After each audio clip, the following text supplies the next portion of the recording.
नगरपालिकेच्या झालेल्या निवडणुका ह्या लोकशाहीसाठी घातक होत्या. भारतीय जनता पार्टीच्या ह्या सरकारमध्ये आम्ही बघतोय पैशाशिवाय काहीच नाही. एवढ्या मोठ्या प्रमाणात उलाढाली झाल्या कालच्या नगरपालिकेच्या निवडणुकीत. आता त्यांनी डॉन हे म्हणणं आहे की पालकमंत्र्याला हे शोभणारं नाही. त्यात पुन्हा माझी भगिनी महिला आहेत, त्यांना ही भाषा शोभणारी नाही.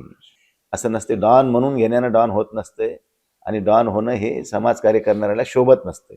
वहां से क्या तू लाया बंदे, यहाँ से क्या ले जाएगा, मुठ्ठी बांध कर आया जग में हात पसारे जाएगा. कबीरदास म्हणले त्याप्रमाणे तुम्ही काय आणलं नाही, काय घेऊन जाणार नाही, पण एवढी बेमानी करून कुठं फेडणार आहेत. ज्या दिवशी लोकांच्या मनामध्ये उद्रेक होईल आणि ज्या दिवशी लोक ठरवतील की आता समाजकार्य करणाऱ्या माणसाशिवाय आपल्याला कोणाला निवडून द्यायचं नाही, त्या दिवशीच आम्ही ह्या राजकारणामध्ये स्थिर राहू शकतो. नसता आम्ही स्थिर राहू शकणार नाही. ही वस्तुस्थिती आहे 101% की भारतीय जनता पार्टीचा पराभव सेलूमध्ये अटळ आहे. तर तुमची जागा तुम्हाला दाखवल्याशिवाय राहणार नाही. ह्या भूमिकेतून लोकांनी मतदान केलंय, जे ते आपली लाल मनाच्या मागे लागलेलं आहे. कुठंतरी थांबवा. समुद्राला भरती आली, आम्ही समजू शकतो, तिला ओटी लागणार आहे. हे दिवस सगळे सारखे नसतात. नुकत्याच परभणी जिल्ह्यातील 7 नगरपालिकांच्या निवडणुकांसाठी मतदान प्रक्रिया संपन्न झाली आहे. या मतदानादरम्यान प्रचंड आर्थिक उलाढाल झाली असल्याची चर्चा आता जिल्हाभर रंगत आहे. त्याचबरोबर महायुतीतीलच घटक पक्ष एकमेकाच्या विरोधात तगडं आव्हान उभं करून कुठंतरी विरोधकांना दाबण्याचा प्रयत्न केला जात आहे. आपल्या सोबत शिवसेनेचे खासदार संजय जाधव आहेत. काय परिस्थिती आहे? कालच्या नगरपालिकेच्या झालेल्या निवडणुका ह्या लोकशाहीसाठी घातक होत्या.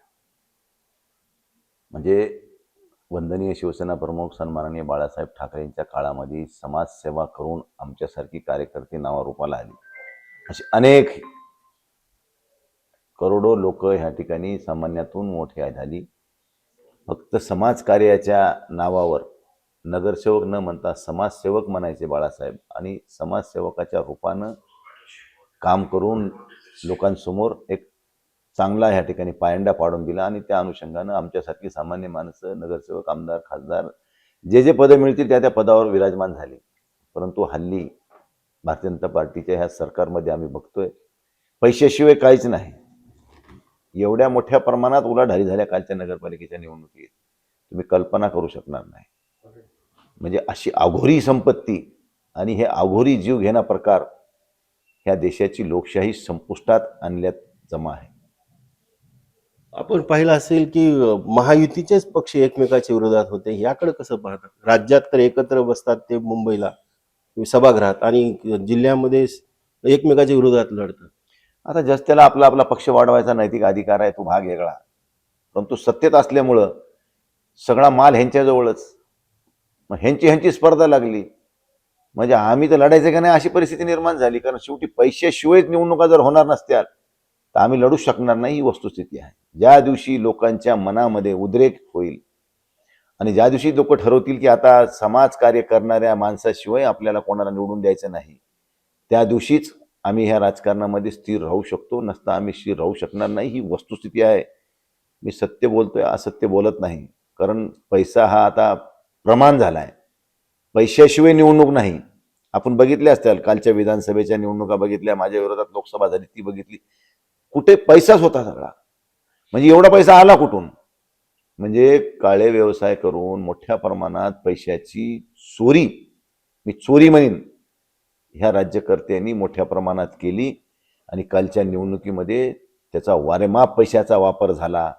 मला सांगा, चांगली समाजकार्य करण्याची संकल्पनाच मोडीत निघाली. आता तुझ्याजवळ किती पैसे आहेत?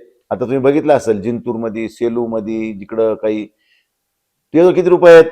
20 तुझे, 20 आमचे. चला आण. आहेत का? मग ते मटकेवाला असो, गुटकेवाला असो, क्लबवाला असो, कोणी असो, का दारूवाला असो, पैसे आण, उमेदवार. आणि सेलूमध्ये अशाच प्रकारे भारतीय जनता पार्टीनं उमेदवार दिले. आणि मी तुम्हाला आज खात्रीपूर्वक सांगतो 101% की भारतीय जनता पार्टीचा पराभव सेलूमध्ये अटळ आहे. 100% त्यांचा पराभव आहे. लोकांनी चिडून मतदान केलं की तुम्ही पैशाच्या मस्तीने जर वागताल आणि जे जुने जाणते कार्यकर्ते ज्यांनी आयुष्य वेचलं ह्या पक्षासाठी, त्या लोकांना वाऱ्यावर सोडून देताल तर तुमची जागा तुम्हाला दाखवल्याशिवाय राहणार नाही. ह्या भूमिकेतून लोकांनी मतदान केलंय. आणि तुम्हाला सांगतो सेलूमध्ये काँग्रेसचा पंजा निवडून येणार आहे. तुम्हाला सांगतो नेमकं मताला किती रुपये देण्यात आले आपल्याला माहिती? किती कोटीची उलाढाल झाली असं वाटतं? पाथरी विधानसभा मतदारसंघामध्ये 3 नगरपालिका येतात बघा, सोनपेठ, पाथरी आणि मानवत. मला वाटते ह्या राजकीय सत्ताधारी पक्षाच्या उमेदवाराकडून मला वाटते ह्या 3 नगरपालिकेत किमान 100 कोटीची उलाढाल झाली आहे. 100 कोटीची कशाला म्हणतात तुम्ही सांगा? अरे एखादा प्रोजेक्ट उभा राहिला असता ह्या तालुक्यामध्ये, पण ह्यांना त्याच्याशी काही देणं घेणं नाही आहे. जे ते आपली आपली लाल मनाच्या मागे लागलेलं आहे. कुठंतरी थांबवा, समुद्राला भरती आली आम्ही समजू शकतो, तिला ओटी लागणार आहे. हे दिवस सगळे सारखे नसतात. पैशाचा एवढा गरमी नसावी. पैसा हा जिथं गरजेचा आहे तिथं खर्च केलाय ठीक आहे, परंतु पैशानंच मतं घ्यायची तर तुम्ही उद्या विकास काय करणार आहेत? ज्यांनी पैसे घातलेत ते उद्या पैसेच काढायचं बघणार आहे, ते का विकास काम करणार आहे का ढेकळाचं? काही करणार नाही. आलेले कामं बोगस करून पैसे कसे काढता येतील एवढाच प्रकार राहणार आहे यावेळेस. आपण बघितलं की पैशाचा वारेमाप वापर झाला, त्याचबरोबर त्यांची वक्तव्य देखील चर्चेत राहिली. पालकमंत्री मेघना बोर्डीकर थेट म्हणल्या की मी डॉन आहे. तर कसं बघताय याच्यात? आता त्यांनी डॉन हे म्हणणं एका पालकमंत्र्याला हे शोभणारं नाही. त्यात पुन्हा माझी भगिनी महिला आहे, त्यांना ही भाषा शोभणारी नाही. वडिलाचा काळ वेगळा होता. वडिलाच्या काळामध्ये काही गोष्टी जमल्या ते ठीक आहे, त्यांचं सपादून गेलं, ते पुरुष होते आणि ते काळ वेगळा होता. आता सगळा हा इलेक्ट्रॉनिक जग झाले. कुठंही काही झालं तर 5 मिनिटात सगळ्या गोष्टी तुम्हाला लाईक होत्या, सगळ्या CCTV कॅमेरे किंवा तुम्ही कशाचे डॉन बिन काही. त्यावेळेस एकदा काहीतरी कार्यक्रम झाला तेव्हा म्हणलं तेव्हा साहेबाचे मै हूं डॉन काही गाण्यात कोणी लावतेच, आता मी लावतो माझ्या पोरीमध्ये मै हूं डॉन. असं नसते. डॉन म्हणून घेण्यानं डॉन होत नसते आणि डॉन होणं हे समाजकार्य करणाऱ्याला शोभत नसते आणि त्यातल्या त्यात महिलांनी तरी अशा गोष्टी वापरू नये मला असं वाटतं. खासदार साहेब, ह्या नगरपालिका निवडणुकीमध्ये तुम्ही पक्षाचं जरी हे केलं, पण त्याचसोबत तुमचं लोकसभेला ज्यांनी काम केलं, आता ते वेगळ्या वेगळ्या पक्षात, काही महायुतीच्या पक्षात आहेत, पण त्यांनाही तुम्ही मदत केली. बघा, शेवटी ह्या स्थानिक स्वराज्य संस्थेच्या निवडणुका आहेत आणि स्थानिक पातळीवर ही त्याची आपली आपली ॲडजस्टमेंट असते. शेवटी आता मला लोकसभेला विधानसभेला ज्या पक्षाच्या लोकांनी, ते कुठल्या पक्षाचा आहे त्यांनी मला विचार केला नाही मला मदत करताना. मग एखाद्या वेळेस या छोट्या निवडणुकांमध्ये जर आमच्या प्रतिस्पर्धी कायमचा प्रतिस्पर्धी असलेल्या पक्षाच्या विरोधात ज्यांनी मला मदत केली असेल, त्यांचा सहकारी असून सुद्धा, तर त्याच्याशी माझी हातमिळवणी होणं, त्याला कुठेतरी मदत करणं किंवा त्याची मदत घेणं हे या छोट्या निवडणुकांमध्ये गोष्टी चालत असतात. त्याच्यामुळे त्याच्यामध्ये काही वेगळा विषय असायचं कारण नाही. आपण जिंतूरमध्ये भांबेंना मदत केली, गंगाखेडमध्ये केंद्रेंना मदत केली. काय परिस्थिती आहे नगरपालिका? बघा, आता जिंतूरमध्ये तर मी प्रचारात गेलो नाही, तुम्ही म्हणले कशी मदत केली म्हणून. मी जिंतूरमध्ये पावलं टाकला नाही. माझ्या उबाटाचा उमेदवार बी तिथं नव्हता. हां, सेलूमध्ये माझे उमेदवार होते, पाथरीत होते, माझे सोनपेठला होते, मानवतला होते, गंगाखेडला होते, पूर्णेला होते. जिथं होते तिथं मी गेलो. जिथं माझा उमेदवार नाही तिथं मी गेलोच नाही. त्याच्यामुळे तिथं मदत केली म्हणायचा प्रश्नच नाही. परंतु जर मी माझा उमेदवार बी असता तर मी भांबळे साहेबाला 100% मदत केली असती, यामध्ये काही दुमत नाही. गंगाखेडमध्ये गंगाखेडमध्ये डॉक्टर केंद्रे साहेबाला मी मदत केली. त्यांच्या सुवेद्य पत्नी या ठिकाणी उभ्या होत्या आणि लोकसभा आणि विधानसभेला डॉक्टर केंद्रे साहेबांनी माझ्यासोबत उजागर मला मदत केली होती. त्यामुळे मलाही वाटलं की कुठे कर्तव्याची जाणीव, कुठे एखाद्या उपकाराची जाणीव ठेवली पाहिजे आणि त्यांनी आपल्याला मदत केली आहे. तर स्थानिक स्वराज्य संस्थेला कार्यकर्त्यांची गंगाखेडमधल्या काही इच्छा होती की बा डॉक्टर संगत आपल्याला बसायचे, तर त्यांच्या आग्रहानुसार मी त्यांच्या विनंतीला मान देऊन मी त्यांच्यासोबत बसलो आणि मला आज खात्रीपूर्वक सांगतो की डॉक्टर मधुसूदन केंद्रेंच्या सुवेद्य पत्नी या ठिकाणी गंगाखेडच्या नगराध्यक्ष होणार आणि माझे सुद्धा चांगल्यापैकी नगरसेवक निवडून येणार. गंगाखेड पूर्णा नगरपालिका दोन्ही तुमच्या ह्याच्याला पूर्णा नगरपालिकेमध्ये शिवसेनेची मशाल पेटणार. गुट्टेंना पूर्ण शहर आहे. शह काय द्यायचं त्याला? राजकारणामध्ये काही शह कटशह असं काही नसतंय. शेवटी लोकांच्या मनात काय असतंय ते लोक ठरवतात आणि त्या पद्धतीने मदत होत असते. त्यामुळे लोकांना वाटलं की बाबा ह्या ठिकाणी मशाल दिली पाहिजे, ह्या ठिकाणी घडी दिली पाहिजे, त्या लोकांनी मतदान केले. आता शेवटी आम्ही किती जरी म्हणलं तरी त्याला देण्यात, मी आता विधानसभेला एवढं विशालसाठी फिरलो तर लोकांनी मला दिलं का निवडून? नाही दिलं. त्यामुळं लोकसभेला मला दिलं, विधानसभेला नाही दिलं, पण आता नगरपालिकेला दिलंय, तर त्यांचा आपण सन्मान केला पाहिजे. नगरपालिकेमध्ये जसे पैशाचा वारेमाप वापर झाला, आता महापालिकेच्या निवडणुका येत आहेत. परभणी महापालिकेमधील बऱ्याच प्रभागातील मतदान, या प्रभागातलं मतदान दुसऱ्या प्रभागात, आक्षेप प्रचंड आलेले आहेत. सत्ताधारी भाजपच्याच नेत्यांनी हे केलेलं आहे अशी ज्यादा चर्चा झाली. नाही केलेलं आहे म्हणजे काय, नेत्यांनी नाही केलेलं आहे, पण त्यांची एक टीम आहे, नावं ॲड करणारी टीम, त्या लोकांना भेटणारी वेगळी टीम, त्यांचं इव्हेंट मॅनेजमेंट चालते सगळं, मतदारापर्यंत आर्थिक रसद पोहोचवणारी टीम, मतदान आणून काढून करून मतदान करून घेणारी टीम, अशी त्यांची जरा वेगळ्या.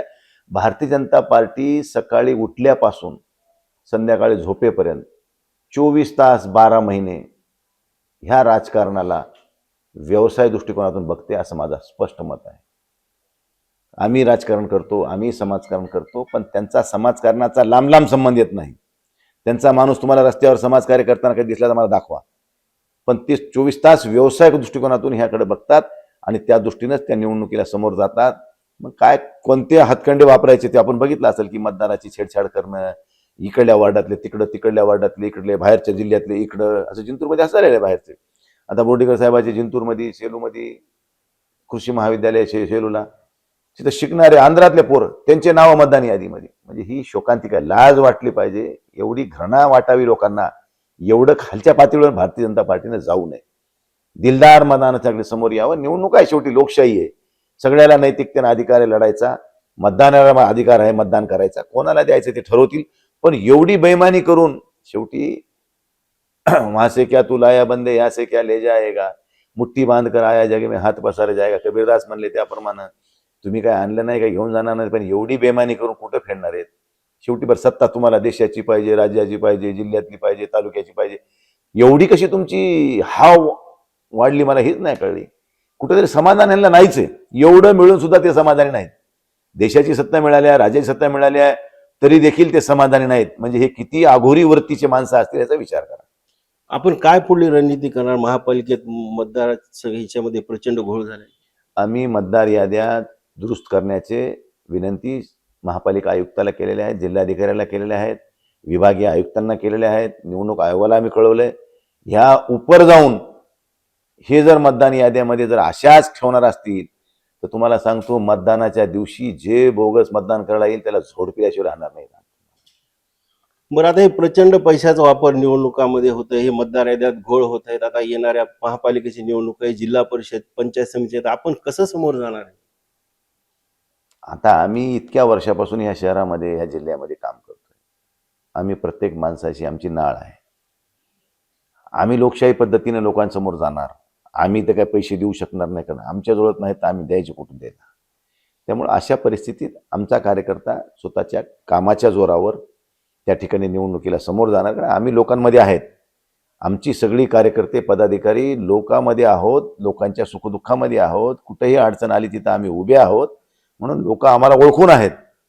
लोकसभेला बघितलं आपण, महादेव जानकर साहेबांच्या रूपानं भारतीय जनता पार्टीने 100 कोटीची उलाढाल केली, पण लोकांनी त्याला स्वीकारलं नाही. माझ्यासारख्या सामान्य कार्यकर्त्याला त्या ठिकाणी खासदार करण्याचं धाडस किंवा त्या ठिकाणी एक विचारधारा लोकांनी ठरवली आणि त्या पद्धतीने मला निवडून दिले. त्यामुळं आम्ही लोकांसमोर जाताना, आता लोक देतील नाही देतील त्या नंतरचा भाग झाला, पण आम्ही निवडणूक लढताना सर्वसामान्य लोकांना विश्वासात घेऊन आणि ह्या लोकांच्या गरजा काय आहेत त्या ठेवून आम्ही निवडणुकीला समोर जाणार आहेत. आणि आम्हाला विश्वास आहे की लोक आम्हाला मतदान करतील. नगरपालिका निवडणुकीमध्ये शिवसेना वेगळीकडे होती, काँग्रेस वेगळीकडे होती, राष्ट्रवादी शरद पवार गट वेगळीकडे होता. येणाऱ्या निवडणुकीत काही आघाडीविषयी तुम्ही पुढाकार घेणार? आता बघू आता कसं असते स्थानिक स्वराज्य. जसं आता बघा, सत्ताधारी पक्षाचे तिन्ही पक्ष एक दुसऱ्याच्या विरोधात दंड थोपटून उभे आहेत, तशाच पद्धतीनं आम्ही सुद्धा ह्या ठिकाणी स्थानिक पातळीवर एकत्र होण्याचा प्रयत्न आम्ही 100% करणार आहोत.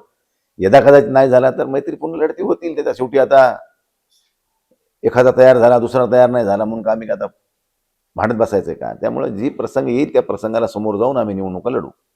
हे होते शिवसेना खासदार संजय जाधव. त्यांनी स्पष्ट आरोप केलाय की भाजप निवडणुका ह्या व्यावसायिक दृष्टिकोनातून लढत आहे, समाजकारणाचा त्यांचा कसलाही लवलेश नाही आणि त्यामुळेच शेकडो कोटींची उलाढाल या निवडणुकीच्या माध्यमातून भाजप आणि त्यांचे मित्रपक्ष करत आहेत आणि लोकशाही संपविण्याचा प्रयत्न करत आहेत.